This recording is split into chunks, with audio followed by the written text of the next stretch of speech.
अपन neuron का diagram draw करते हैं। न्यूरॉन के डायग्राम में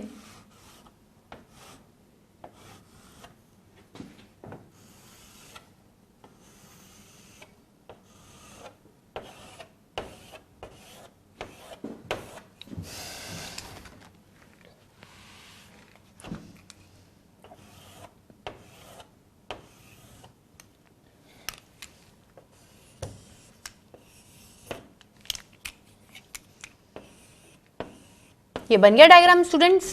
पहले मैं डायग्राम बना देती हूं, फिर मैं आपको लेबलिंग करके बता दूंगी।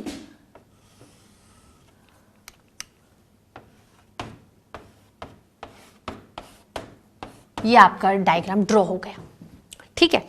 और एक चीज और बतानी है, वो भी बहुत इंपॉर्टेंट है, बिल्कुल बनाएंगे उसको।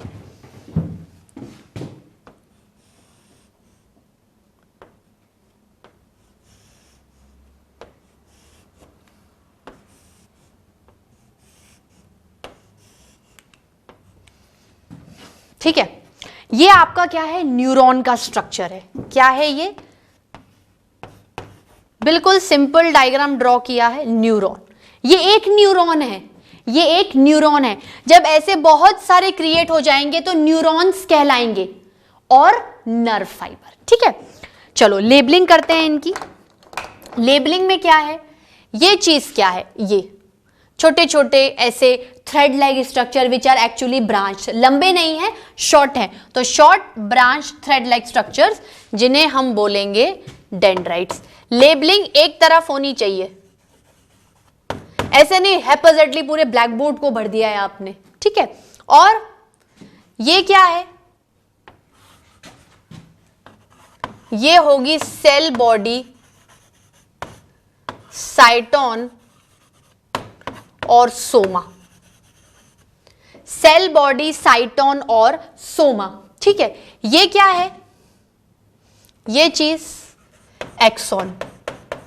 या तो पूरा लेफ्ट लेफ्ट लेबलिंग करो या पूरा पूरा राइट राइट करो, हैपोजेटली पूरे ब्लैक बोर्ड पे मत करो। ठीक है, और ये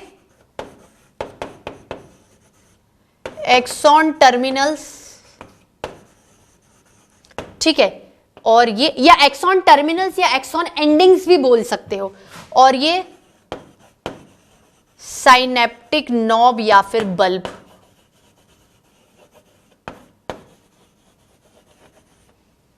बात क्लियर हुई?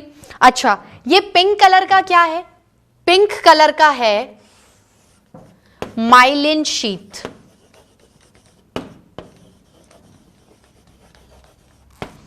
Myelin sheath. अच्छा, आप एक चीज देखना, ये शीथ इस एक्सॉन के ऊपर बैठी हुई है और कंटिन्यूस नहीं है, कहीं कहीं ये डिसकंटिन्यूस भी हो रही है।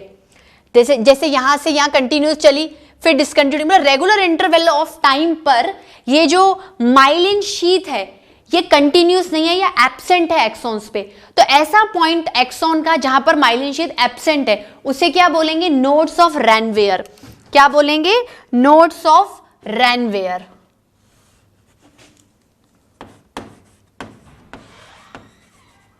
नोड्स ऑफ, नहीं ऐसे नहीं करेंगे, इसको सही करेंगे।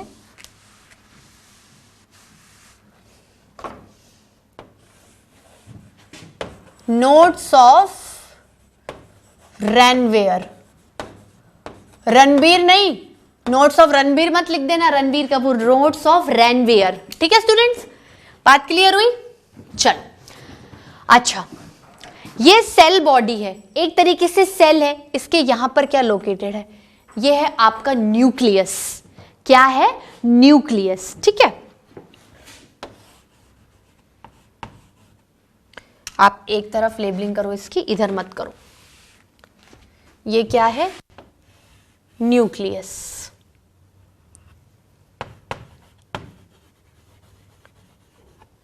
ये क्या है आपका, न्यूक्लियस।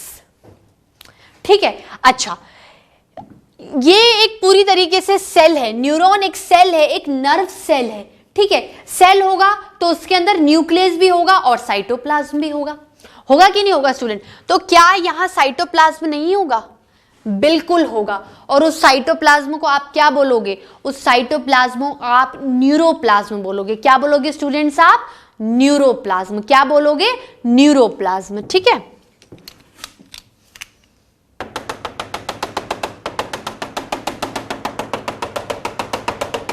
इस पूरे को आप क्या बोलोगे? न्यूरोप्लाज्म।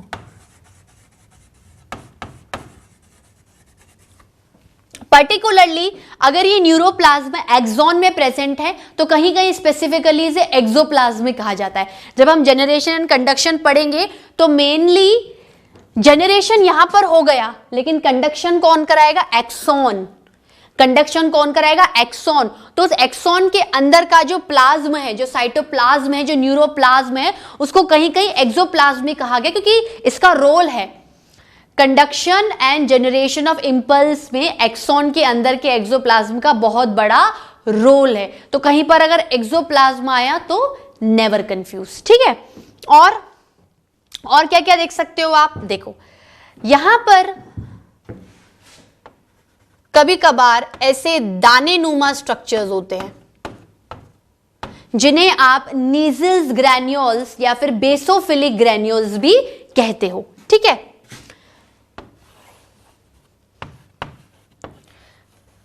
नीसल्स एक साइंटिस्ट का नाम है, उसके बिहाफ पर नीसल्स ग्रैन्यूल्स पढ़े क्योंकि इन्होंने ही इसकी डिस्कवरी की थी। नीसल्स ग्रैन्यूल्स या फिर बेसोफिलिक ग्रैन्यूल्स,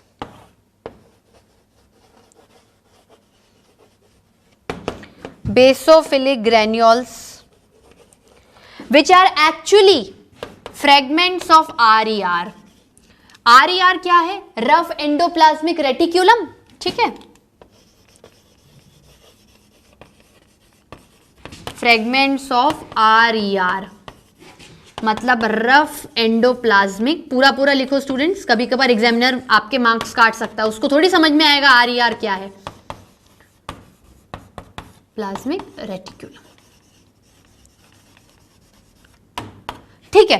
अब देखो, अभी हम लोगों को जनरेशन और कंडक्शन नहीं पढ़ना है, अभी हम लोगों को जनरेशन एंड कंडक्शन नहीं पढ़ना है, हम लोगों को इसका कॉन्सेप्ट समझना है कि यहां पर जनरेशन और कंडक्शन कैसे होगा। देखो डेंड्राइट्स, डेंड्राइट्स कहीं से कुछ रिसीव कर रहे होंगे, कहीं से कुछ रिसीव कर रहे होंगे, भाई है तो न्यूरॉन का पार्ट, उन्होंने इस मैसेज को इस साइटोन, सोमा या फिर सेल बॉडी को दे दिया।